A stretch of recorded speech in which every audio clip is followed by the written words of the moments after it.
Ciao, I'm Enzo. I'm Celia. This is Piazza Talk, our channel about our life in Lucca And in the Tuscan Hills. Please hit the subscribe button. Grazie. Today I'm going to cook a typical Tuscan recipe, ribollita, which is made with vegetables and stale bread. It's so good and I love it. Now I'm going to go to my favorite greengrocer in Lucca, the Ortofrutta Lucca Centro, to buy the vegetables I need.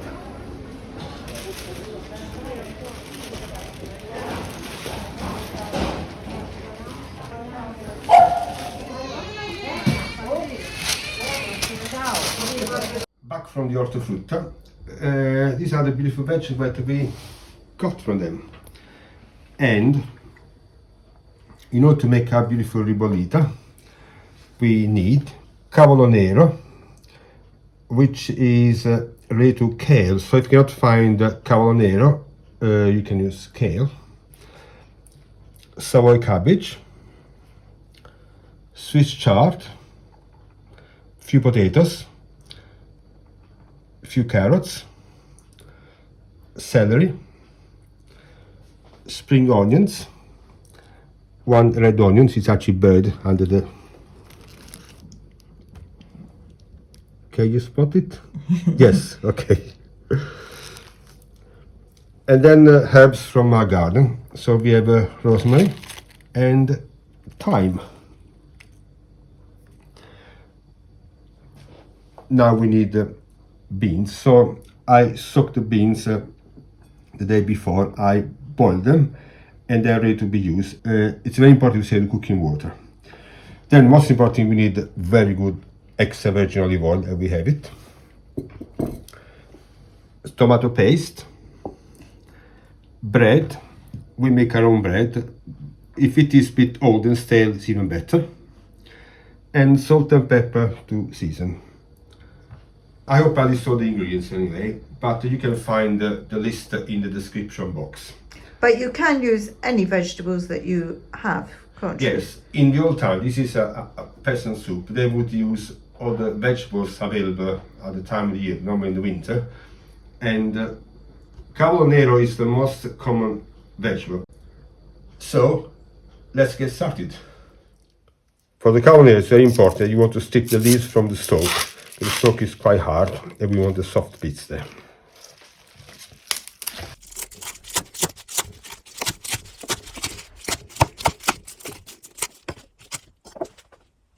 And now is the time for the savoy cabbage.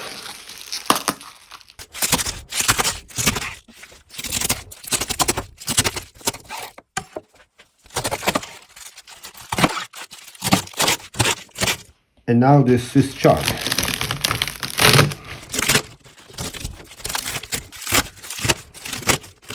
A Tuscan secret is not to get rid of the top of the spring onions. So especially the soft bit, this is quite soft. We can use it with the greens. So I'm going to save them, cut them, small pieces.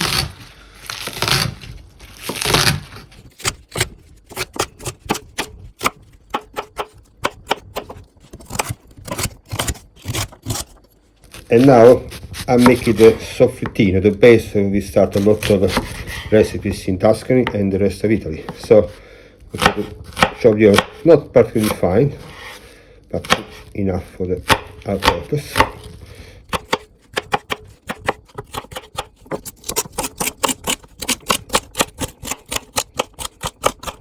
Now, first thing is to put a generous amount of olive oil at the bottom of the pan. So I would say that probably need at least 4 tablespoons of olive oil. Here we are. But it depends very much on the amount of vegetable you have. Let's start the soffrittino.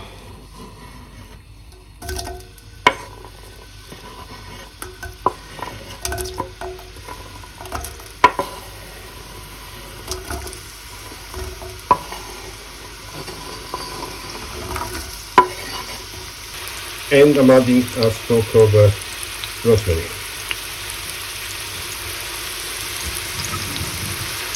I'm on a low heat because I want to make sure that I don't burn the onions and the celery. And now it's time to add the greens. Now you ask, how do I fit all these beans here? Well, they fit here just because the beans are full of water, and that's all Tuscan.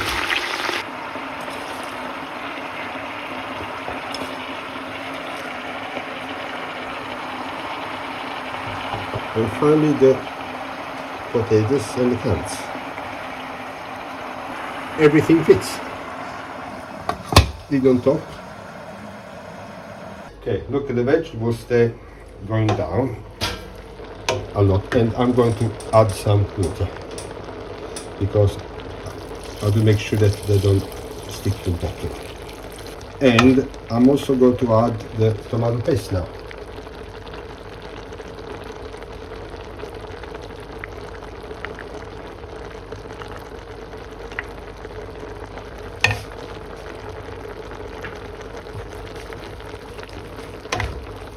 I want to blend the beans, and I like to use this mill, but if you don't have a mill, you can use the hand blender or a blender. And I noticed a bit of water drop through. Yes, water helps a bit. I just should put some more water here. Helps.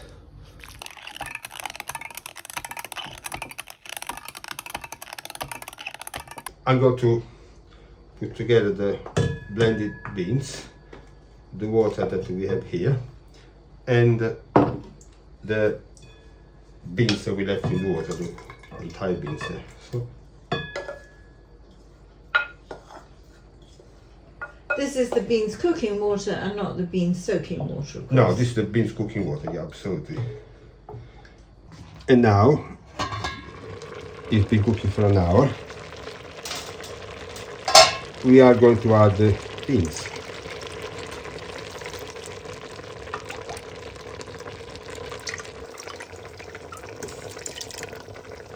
I'm going to add thyme and salt and pepper. I start with salt, but not too much because you want to check if it is right. You can add salt, but you can't remove salt, so you have to be careful. And pepper.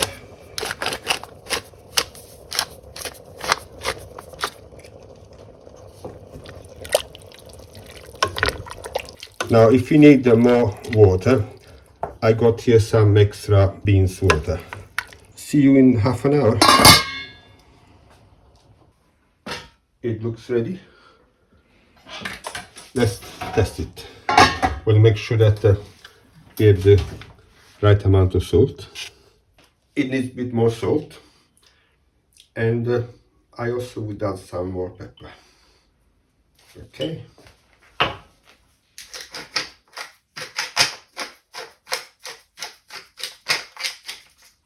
And now the most interesting bit, assembling it. So what I do, I put a first scoop over at the bottom, and I'm adding some bread.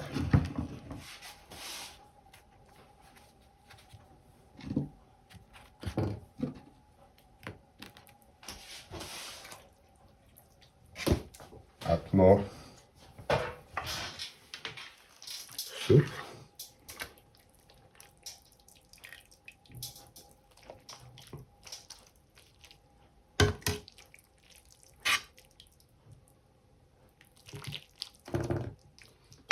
Okay, this one I can remove. This is the stalk rosemary. That's not the right place. Let me get rid of it. I'm adding more bread.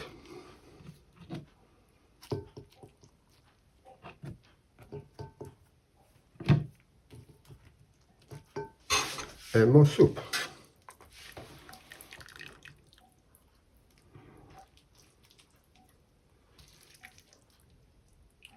So now you're going to build up the layers. Yes.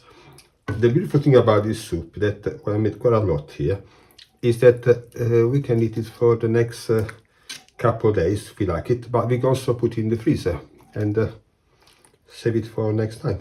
That's the last layer.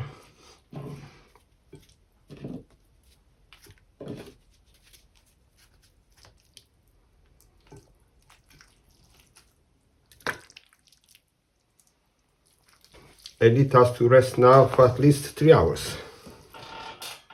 Now it's called ribollita because we have to recook it. So what I'm going to do now, I'm going to pour tiny bit, not too much, of olive oil here. I'm going to turn the heat on.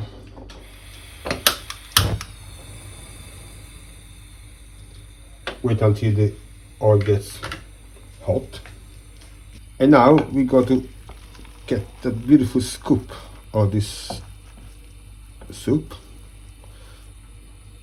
It's quite solid for a soup. Yes, it is a soy soup actually.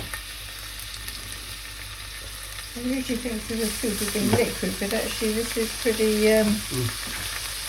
Okay, we reheat it. I'm going to add a bit of beef water. Now it's developing more flavor. Am I right that this, which is a perfect vegan soup dish? It's actually vegan because there's no animal produced inside, no eggs, no fat. I mean animal fat, so it's totally vegan. Never thought about it. Traditionally, they sometimes for the weekend, didn't they add lard or... Yeah, they used to. The idea is that they used to make it on Friday when you don't eat meat, and then would add a bit of pork, prosciutto or prosciutto rind for Saturday and Sunday, and make it more substantial, even more substantial, because it's quite substantial. Anyway, we are ready here. Turn it off, and we can serve it.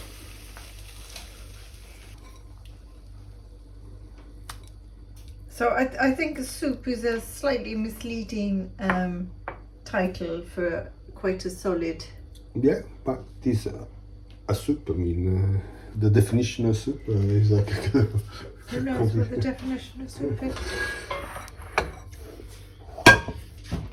And now I'm going to add some of our olive oil. Like a bit of ground pepper on top. And the final touch, the spring onions.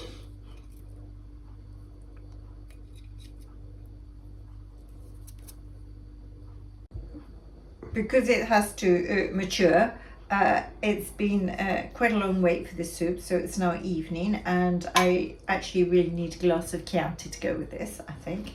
But I love vegetables, so this is my kind of food.